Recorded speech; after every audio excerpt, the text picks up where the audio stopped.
नेपाल में हिमालय के जो ऊंचे के इलाके हैं वहां पर एक विशेष जाति समूह पाया जाता है जिसे कहा जाता है शेरपा।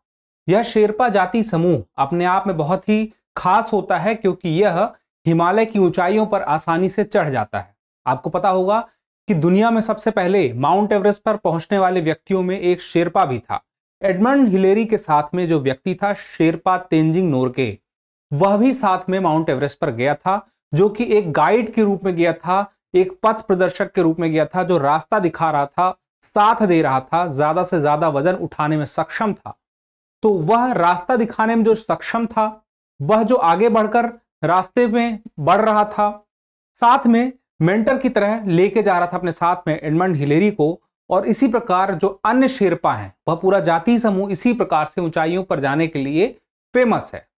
तो इसी बात को ध्यान में रखते हुए इस शब्द को लिया गया शेरपा को G20 समूह में, जिसमें हर देश का अपना एक शेरपा होता है और इन्हीं गुणों के साथ कि हर देश की अपनी जरूरतों को, अपनी इच्छाओं को, अपने बातों को वह समूह के सामने कैसे रखेगा, कौन निर्धारित करेगा कि किस पर उसे बात करनी है, वह होगा शेरपा। इसी बात पर आज हम विस्तार से चर्चा करेंगे कि आखिर यह शेरपा कौन होता है। थोड़ी सी G20 को भी देखेंगे, उसके कार्य को समझेंगे, इन दोनों ही बातों को ध्यान में रखेंगे क्योंकि इस बार G20 की अध्यक्षता कर रहा है भारत और पहली बार G20 की अध्यक्षता भारत कर रहा है। मैं हूं केवल आपके सामने और आप देख रहे हैं दृष्टि IAS का इंडेप्थ प्रोग्राम। चलिए अब शुरू करते हैं। तो देखिए, सबसे पहले खबर समझते हैं। Who are G20 sherpas and what is their role in the G20 summit.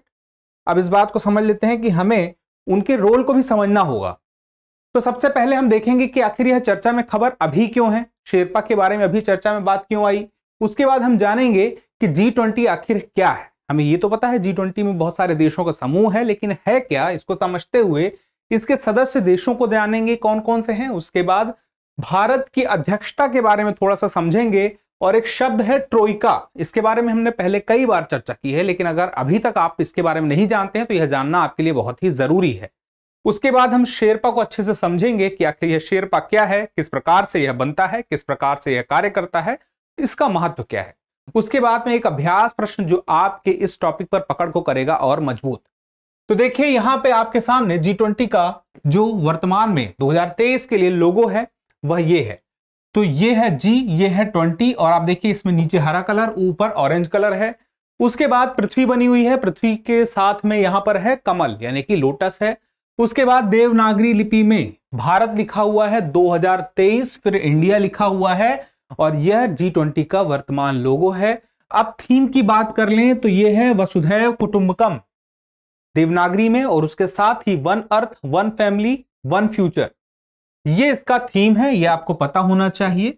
इसके बाद अब आगे बढ़ते हैं, आखिर यह चर्चा में है क्यों। तो देखिए, जो शेरपा होते हैं वो बहुत सारी बैठकें करते हैं, उनकी हर देश का अपना एक शेरपा होता है और चूंकि G20 की अध्यक्षता भारत के पास 1 साल के लिए है, तो G20 के सदस्य देशों की बहुत सारी मीटिंग्स, बहुत सारे बातों पर, बहुत सारे एजेंडों पर मीटिंग होगी कि हम आखिर में जो शिखर सम्मेलन होगा नवंबर के आसपास, उसमें दिल्ली में शिखर सम्मेलन होगा, सारे दुनिया भर के नेता वहां पर इकट्ठे होंगे शिखर सम्मेलन में। तो उस वक्त का एजेंडा क्या होगा, इस बात को ध्यान में रखते हुए बहुत सारी मीटिंग्स की जा रही हैं। सबसे पहले उदयपुर में की गई पिछले साल दिसंबर में, फिर उसके बाद कोट्टायम, कोट्टायम कहां पे है, केरल में है, केरल में। उदयपुर कहां पे है, राजस्थान। और उसके बाद अभी हम्पी में, हम्पी में कहां पे, हम्पी में आपका कर्नाटक में। तो ये 3 राज्य हैं जहां पर अभी जो है जुलाई के आसपास, यहां पर आने वाले महीने में हम्पी पर, हम्पी के खंडरों में वहां पर मीटिंग की जाएगी सारे देश जो हैं समूह के, उनके द्वारा। और समूह के साथ साथ जो कुछ भी ऐसे होंगे जिन्हें आमंत्रित किया गया होगा वो भी इसमें शामिल होंगे। तो यहां पर देखने वाली बात है कि शेरपा ही यहां पर आते हैं किसी भी देश के प्रतिनिधि के रूप में। तो एक बड़ी बात है, यहां पे बहुत सारी बैठकें होंगी, 200 से भी अधिक बैठकें हो रही हैं लगभग। अब देखिए G20 क्या है, इसे हम समझ लेते हैं। वर्ष 1999 में इनकी स्थापना होती है और स्थापना होने की वजह क्या थी कि जो पूर्वी एशिया का क्षेत्र था उसके साथ साथ दक्षिण पूर्व एशिया का क्षेत्र था, वहां पर कुछ वित्तीय संकट उभर कर सामने आया था। अब इस प्रकार का वित्तीय संकट दोबारा से ना आए, इस बात को ध्यान में रखते हुए मध्यम आय वाले देशों को इसमें शामिल किया गया और क्या इसमें बात कही गई, कोशिश की जाएगी कि वैश्विक वित्तीय स्थिरता को बनाए रखा जाए। अब यहां पे देखने वाली बात है कि मुख्य एजेंडा उनका क्या हो गया, वैश्विक आर्थिक एजेंडा। लेकिन बात यहां तक सीमित नहीं रही, चाहे वो महिला सशक्तिकरण हो, चाहे वह स्वास्थ्य हो, चाहे वह तकनीक हो, अन्य बहुत सारे मुद्दों पर भी इनके बीच में विश्व के सारे मामलों में एक एजेंडा स्थापित होता है, चर्चा होती है कि हम किसी मामले को किस दिशा में आगे की तरफ किस तरह से लेकर जाएंगे। लेकिन G20 अपने आप में महत्वपूर्ण इसलिए भी है कि वह ना सिर्फ इतना महत्वपूर्ण एजेंडा तय कर रहा है, उन एजेंडों पर बात कर रहा है, अपनी सहमति बना रहा है, बल्कि इसलिए भी महत्वपूर्ण हो जाता है क्योंकि दुनिया की 60% आबादी इन्हीं G20 देशों के पास है। वैश्विक जीडीपी का 80%, अब दुनिया में इतने सारे देश हैं लेकिन पूरे वैश्विक जीडीपी का 80% सिर्फ इतने देशों के पास है। वैश्विक व्यापार का 75% यानी कि 3/4 हिस्सा अकेले इन G20 देशों के पास है। तो हमें इसलिए यह जानना जरूरी हो जाता है कि G20 कितना महत्वपूर्ण है, क्योंकि वह वाकई में महत्वपूर्ण है। सदस्य देशों को देखें तो अर्जेंटीना, ऑस्ट्रेलिया, ब्राजील, कनाडा, चीन। अब यहां पे देखिए एक है यूरोपियन यूनियन, EU, बाकी सारे देश हैं। यहां पे एक यूनियन देखने को मिलेगा, France, Germany, Bharat, Indonesia, Italy, Japan, Mexico, रूस, सऊदी अरब, दक्षिण अफ्रीका, कोरिया गणराज्य, तुर्की, यूनाइटेड किंगडम और संयुक्त राज्य अमेरिका। 19 देश हैं और उसके साथ में है EU। अब यहां पे एक स्थायी अतिथि बनाया गया है स्पेन को, तो इस बात को भी ध्यान में रखिएगा। यहां पे एक अगली बात आती है G20 सदस्य देशों के बारे में कि G7 पहले से मौजूद था, तो ये G20 क्यों बना? देखिए, दुनिया की जो बड़ी बड़ी अर्थव्यवस्थाएं थी, जिन्होंने अपने आप को बड़ी अर्थव्यवस्था माना, विकसित देश माना, उन्होंने अपना एक समूह बनाया G7 का। अब दुनिया की बड़ी बड़ी अर्थव्यवस्थाओं में देखें, जीडीपी को अगर हम देखें तो यहां पर आपको इंडिया भी बहुत बड़ी जीडीपी वाला देश दिखता है, चाइना भी दिखता है, लेकिन विकसित देशों का यह मानना है, उनका कहना है कि देखिए पर कैपिटा इनकम जो है इनकी कम है, उस हिसाब से यह विकसित नहीं है। चूंकि यह विकसित नहीं है, भले इनकी जीडीपी ज्यादा है लेकिन पर कैपिटा इनकम कम है, इस वजह से यह G7 का हिस्सा नहीं रहे। तो इसी तरह से बहुत सारे देश जो विकासशील देश थे, भारत और चीन की तरह ही, उनके मन में यह बात आई कि हम अपने आप को, अपनी बात को किस मंच पर रखें, वह मंच हम खुद बना लेते हैं। इन्हीं बातों को ध्यान में रख के यह मंच बना G20।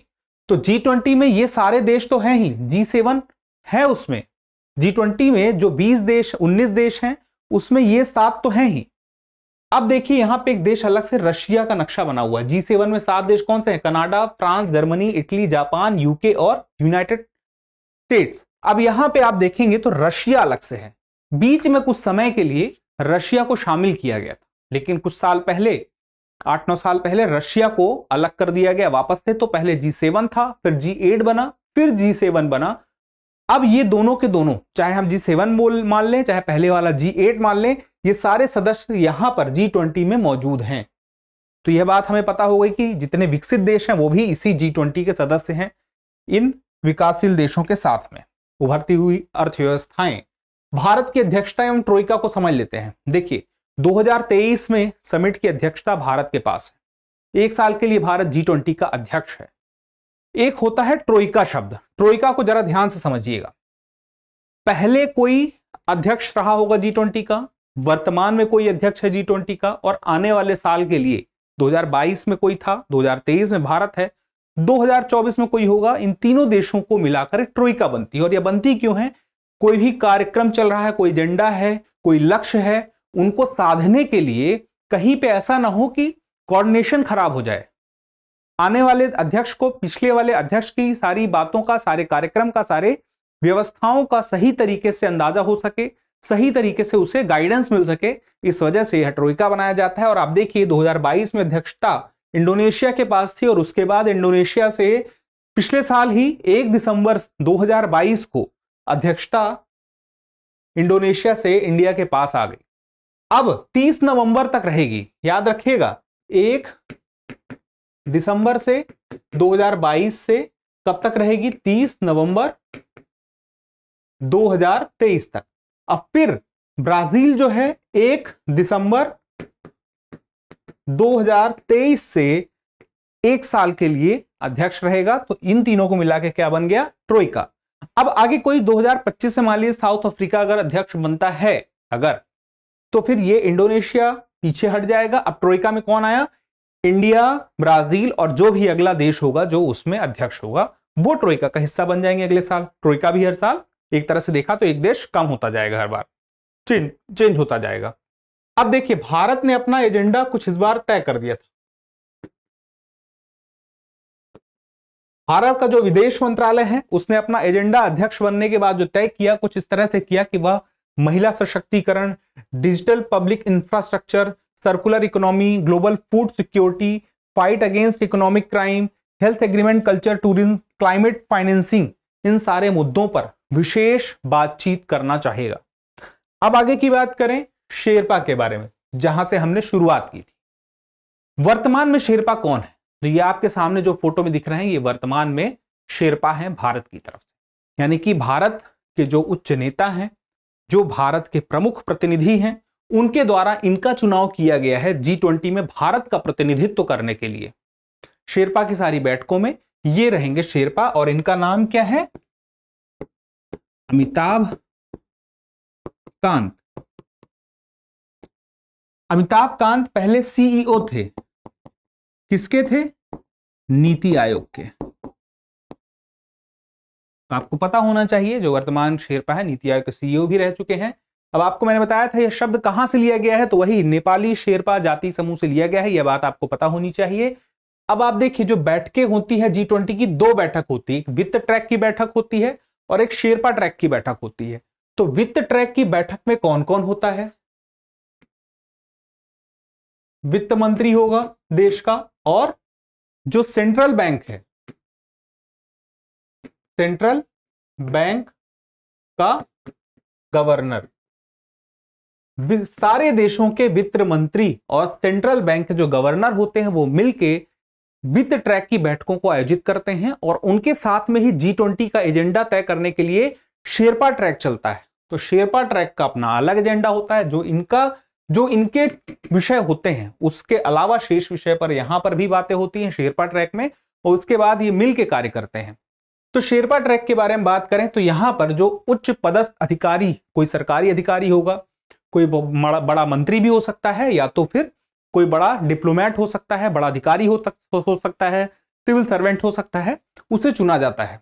अब प्रत्येक शिखर सम्मेलन में एक शेरपा होगा, हर साल भारत का एक शेरपा होगा। ऐसा नहीं कि भारत इस बार अध्यक्ष है तो इस वजह से भारत का अपना एक शेरपा है, क्योंकि भारत इस बार अध्यक्ष है तो हर देश का अपना एक शेरपा है, तभी वो शेरपा की मीटिंग होती है। और अभी जो मैंने आपसे बताया कि 3 मीटिंग हो चुकी हैं, उदयपुर में हुई, फिर केरल में हुई, फिर अभी कर्नाटक के हम्पी में होगी। तो इस सारी मीटिंग में सारे देश के जितने भी शेरपा हैं जो तय किए गए हैं, चुने गए हैं वहां के प्रमुख, देश के प्रमुख के द्वारा वो सारी मीटिंग हो रही है। तो यहां पर प्रत्येक शिखर सम्मेलन में भारत का अपना शेरपा हर साल बनता ही रहा है, भले भारत के पास अध्यक्षता पहली बार आई है। तो पहले इसके कौन थे? पहले इसके जो अध्यक्ष थे वो मंत्री थे पीयूष गोयल, शेरपा यानी कि शेरपा थे पीयूष गोयल, और वाणिज्य और उद्योग और उपभोक्ता मामलों के मंत्री भी थे। अब कौन है? अब आपको पता है कि अमिताभ कांत हैं, ठीक है। और ये जो बैठकें होती है बंद कमरों में होती है, बात भी आपको पता होनी चाहिए। इसके द्वारा ही एजेंडा तय होता है कि जो G20 समिट है, जब वो G20 समिट का आयोजन होगा, जैसे नवंबर में दिल्ली में आयोजन होता है, तो उस दौरान किन बातों पर विशेष चर्चा होगी, कार्यक्रम किस प्रकार से चलेगा समिट में, उन सब बातों का निर्धारण ही इन सारी बैठकों में शेरपाओं के द्वारा सारे शेरपा मिलकर तय करते हैं। और एक लोकतांत्रिक तरीके से होता है, सीधी सी बात, अपने देश है जिसमें सहमति बनेगी उसमें ही बात आगे बढ़ेगी। और भारत ने इस बार जितने भी अपने अध्यक्षता में मुद्दे निकाले थे, अभी तक की खबर के मुताबिक 90% मुद्दों पर सहमति बन भी गई है। तो अच्छी बात भी है कि भारत अपने अध्यक्ष होने का सही तरीके से फायदा उठा रहा है। अब देखिए जो G20 है, G20 में इतने सारे देश हैं, वो कुछ ग्रुप्स में बटे हुए हैं, ग्रुप 1, 2, 3, 4 और 5। किसी भी ग्रुप में 4 से ज्यादा देश नहीं हो सकते, ये एकदम तय बात है। अब आप देखेंगे भारत जो है ग्रुप 2 में है, और इसके साथ कौन है? इंडिया के साथ में है रशिया, साउथ अफ्रीका और तुर्की। तो अब आपके पास ये पता होना चाहिए कि G20 में ग्रुप 2 में भारत है, इंडिया, रशिया, साउथ अफ्रीका और तुर्की के साथ में। उसके अलावा अन्य जो ग्रुप हैं आप देख सकते हैं, आप चाहे तो एक बार स्क्रीनशॉट भी ले सकते हैं। अब यहां पे एक विशेष बात याद रखिएगा कि आपसे अगर कोई पूछे कि G20 का सचिवालय कहां पर है, तो आप बताएंगे कि G20 का कोई भी सचिवालय नहीं है। एकदम क्लियर बात। आगे देखिए, अभ्यास प्रश्न है, वर्तमान में निम्नलिखित में से कौन सा देश ट्रोइका में शामिल नहीं है? आपके ऑप्शन है इंडोनेशिया, भारत, ब्राजील और इटली। आप अपना उत्तर जरूर दीजिएगा। आप उत्तर देते हैं, कमेंट करते हैं तो हमें और बेहतर करने की प्रेरणा मिलती है। जल्दी मिलते हैं अगले एपिसोड में, तब तक के लिए स्वस्थ रहें, मस्त रहें और पढ़ते रहें। धन्यवाद।